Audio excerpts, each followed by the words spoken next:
The real Jesus. He's much more than a good excuse to sell Christmas presents. He is the Lord of glory and the Lamb of God. And as that Lamb, He came to offer Himself as an atonement for the sins of all mankind. The real Jesus had a mission far beyond setting a good example. He came to transform people, not merely inspire them. And that took a supreme sacrifice. Stay with us. From Chicago's Moody Church, this is Running to Win with Dr. Erwin Lutzer, whose clear teaching helps us make it across the finish line. Erwin Lutzer is in Hebrews chapter 10, speaking on the Jesus of the New Testament. The bottom line of Jesus coming to the earth was to offer Himself as a sacrifice ending centuries of animal offerings by Jewish priests. You see, if these sacrifices took away sins, they could stop offering them. But the problem was they couldn't. This was all symbolic. Their salvation was wrapped up in their obedience, that's true. But it was a symbolic act. These blood of bulls and goats and sheep could never take away sins. But they were commanded to offer them. Verse 12. But when this priest had offered for all time one sacrifice for sins, He sat down at the right hand of God. Since that time He waits for His enemies to be made His footstool, because by one sacrifice He has made perfect forever those who are being made holy. Many of you who are listening to this message, no matter what means you're listening to, you belong to the Catholic faith. God bless you.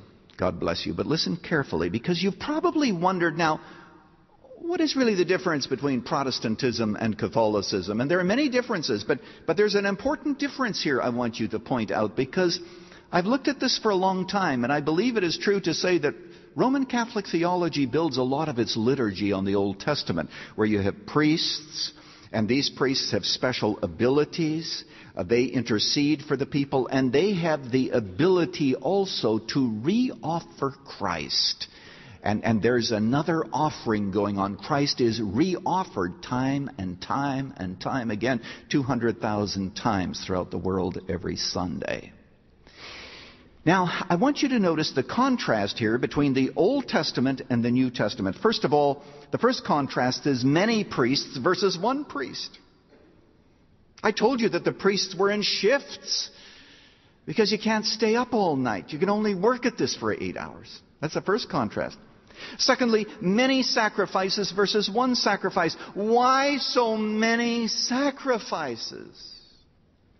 Think this through.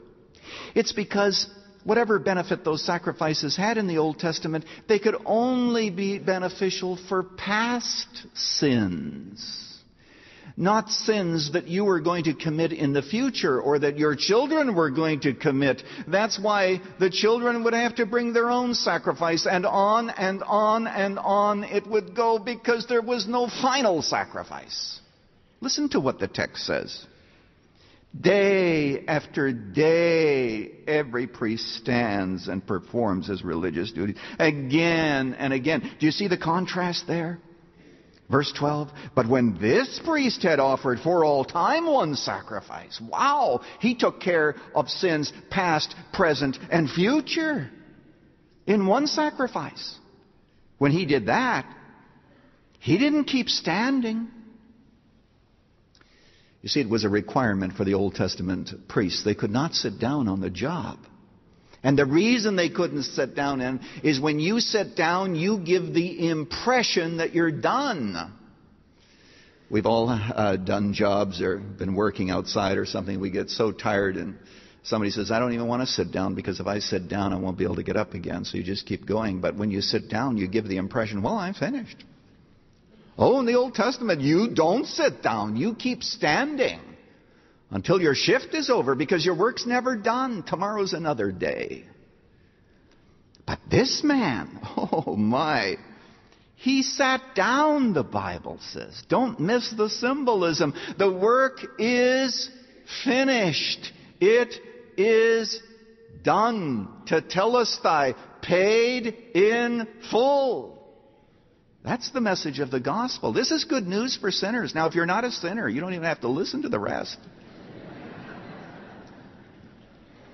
One day at a retreat, a college retreat, the leader of the college ministry put up a sign on the doors of the retreat center for sinners only. And some of the college kids came and looked at it and said, well, then where do we go? Well, if you're wondering where you're going here, I mean, if you're not a sinner, then you don't have to listen to the rest of this.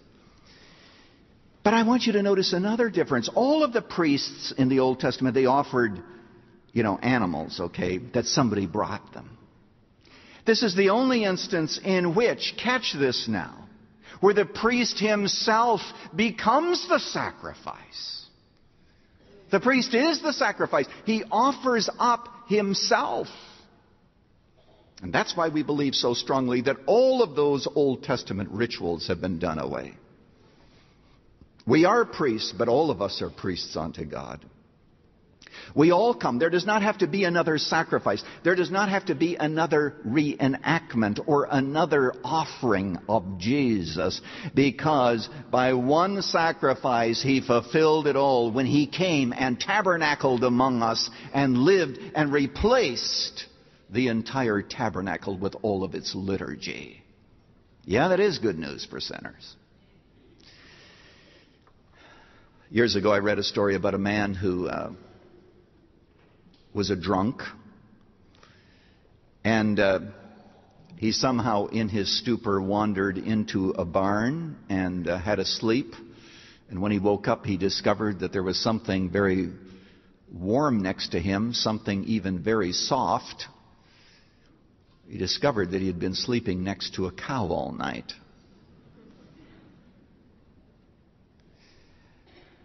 And as he was there thinking about how low his drink had taken him, he wondered whether anyone would offer him anything. Is he worth anything? No, he says to himself, he's not worth anything. But the story is that while he was there in the barn waking up, he heard the bells of the church because it was Christmas morning. And he knew enough to remember that Jesus himself was laid in a manger, reminding himself that Jesus did that so that no one would ever think they have gone so low, but that Jesus in humility